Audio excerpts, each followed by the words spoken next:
Alhamdulillahirabbil alamin. Allahumma shalli ala sayyidina Muhammad wa ala ali sayyidina Muhammad. Bapak Ibu kaum muslimin dan muslimat yang senantiasa dirahmati dan yang diberkahi Allah Subhanahu wa taala.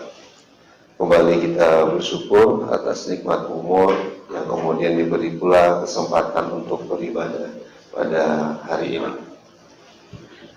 Sebagai manusia, kita mengetahui perjalanan hidup kita, mulai dari kelahiran, kemudian tumbuh menjadi anak-anak, remaja, pemuda, sampai nanti dewasa dan hari tua.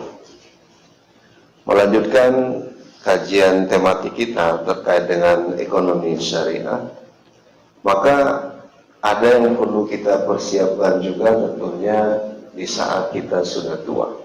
Kita menyebutnya masa pensiun, di mana kebutuhan kita mungkin semakin meningkat dan harapan hidup kita ini sepertinya mungkin semakin besar, terbukti dari pedulinya orang terhadap menjaga kesehatan, sehingga biaya kesehatan kita karena harapan hidup itu besar, apalagi di saat pandemi, perlu gizi, nutrisi, obat-obatan yang dananya saya rasa sangat banyak sekali. Nah, oleh karena itu kita harus memikirkan juga diri kita, termasuk orang yang akan kita tinggalkan nanti. Karena semua kita akan meninggalkan dunia ini, suka atau tidak suka. Kullu nafsin za'iqatul maut. Jadi kalau kita sudah pensiun, sementara biaya anak-anak mungkin semakin tinggi pendidikannya di samping biaya kesehatan kita. Nah, dan kita tidak ingin meninggalkan keturunan yang lemah. Lemah di sini selain akidah, tentu adalah lemah secara finansial. Ya, kita tidak ingin anak-anak kita jadi peminta-peminta setelah kita meninggal nanti. Maka kita perlu persiapkan. Nah, ini juga yang kemudian dijelaskan dalam surah An-Nisa ayat yang ke-9. Di mana Allah berfirman, "Wal yahsal ladzina law taraku min khalfihim dzurriyyatan." Ya, di Al-Qaf. "Khafu 'alaihim falyattaqullah wal yaqulu qawlan sadida." Apa terjemahannya?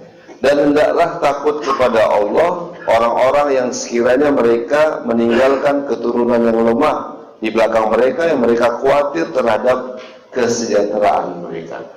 Ya Pak. Jadi kalau nanti Bapak pensiun, kira-kira masih bisa nggak biaya pendidikan kuliah anak di samping kesehatan tadi? Kalau nanti kita meninggal dunia, ada nggak kemudian ya simpanan atau investasi kita yang kemudian bisa dimanfaatkan oleh keluarga kita? Nah, maka ada satu instrumen ya, namanya dana pensiun. Lalu negara mengaturnya dana pensiun lembaga keuangan. Kalau saya tambah dengan syariah, jadi DPLK syariah gitu. Karena nanti dana yang Bapak bayarkan ini mungkin tidak dibayarkan, tapi dipotong juga. Jadi ada dua dia, Pak. Pertama adalah pemberi kerja. Misalnya saya punya perusahaan besar ya, dan banyak karyawannya, aminkan aja dari Pak. Iya kan bahagia kalau bisa buka lapangan kerja. Lalu karyawan itu diberikan dana pensiunnya, pemberi kerja. Nah, kemudian ada yang kedua, lembaga yang sudah diawasi oleh OJK, pemerintah, untuk membuat ya masyarakat bisa kemudian mendapatkan dana pensiun tadi. Jadi kalau tadi korporatnya adalah perusahaan-perusahaan, selama ini kan orang kenapa itu mahasiswa saya Pak? Kalau saya sampaikan ke mereka, nanti mau jadi apa nak? 99,99% itu mau jadi pegawai ASN ya namanya sekarang. Untuk apa? Supaya dapat dana pensiun dia yang tua gitu. Nah, maka sekarang selain pegawai bisa dapat dana pensiun itu, mau dia di swasta, mau dia BUMN, termasuk masyarakat. Nah, maka masuknya di jalur dana pensiun lembaga keuangan syariah itu. Kalau tadi pemberi kerjanya adalah perusahaan, yang kedua lembaga yang ditunjuk untuk mengadakan produk ini lalu diberikan untuk masyarakat. Agar apa? agar masyarakat dapat manfaatnya di hari tua. Ini persiapan, ya mungkin karir kedua. Kalau sekarang Bapak masih kuat, nanti pensiun itu 55, ada 56, 58. Setelah pensiun jadi apa? Pak Imam ada pensiun juga Pak Imam ya. Mungkin masih muda dipakai orang kita jadi imam, tapi kalau sudah tua mungkin orang cari yang imam. Jadi imam pun mesti disiapkan dana pensiunnya Pak. Dulu dia waktu muda kita pakai, setelah tua dia mungkin kita biarkan saja, sehingga imamnya jatuh miskin di hari tua. Tapi kita yakin profesi, ya kalaupun tidak setuju orang dengan profesi imam, tapi saya mengatakan kalau selama substansinya dakwah, itu nggak mengenal hari tua. Selama panglimanya itu adalah dakwah. Mau dia jadi imam, mau jadi mubalik, mau jadi ustadz, guru ngaji, yang penting kita juga harus mengedukasi masyarakat. Ada loh namanya dana pensiun. Nah, jadi ini dikelola dengan baik. Nah, apa bedanya? Kalau dana pensiun lembaga keuangan syariah ini, tentu dana yang masuk itu mesti diinvestasikan kepada sesuatu yang dibenarkan Pak, sesuai syariat. Tidak boleh investasinya ke minuman keras, tidak boleh ke pabrik rokok. Jadi Bapak di perusahaan itu dipotong gajinya, untuk apa gaji saya dipotong? Untuk nanti Bapak menerima dana pensiun di hari tua. Nah, kalau gitu saya setuju. Tapi Bapak tanyakan lagi, dana ini nanti mau kemana dia Pak? Ya, digunakan untuk apa? Ya, nah, maka mesti ada dewan pengawas syariahnya, sehingga kita bisa merasakan manfaat. Selama ini kalau gaji Bapak diterima, Bapak langsung konsumsi Pak. Saya tak sarankan. Sebaiknya masukkan juga ke cadangan dana pensiun.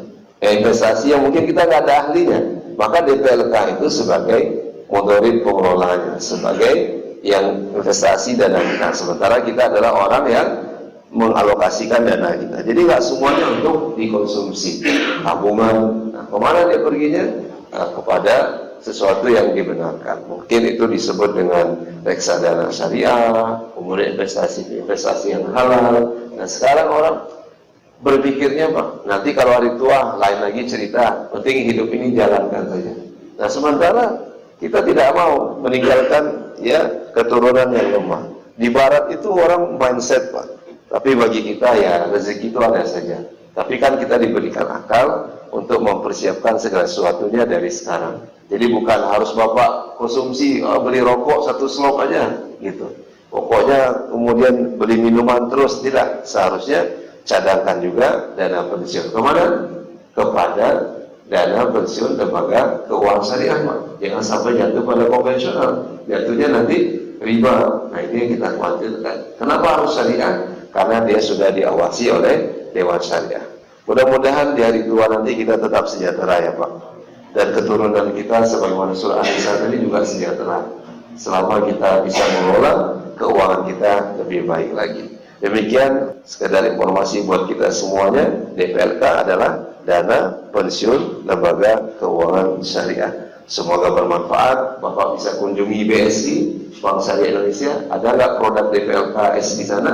Kalau ada, Bapak mulai store nanti di hari tua 55, 56, 58. Bapak tinggal dapat manfaatnya. Walaupun kita bukan ASN ataupun pegawai negeri sipil.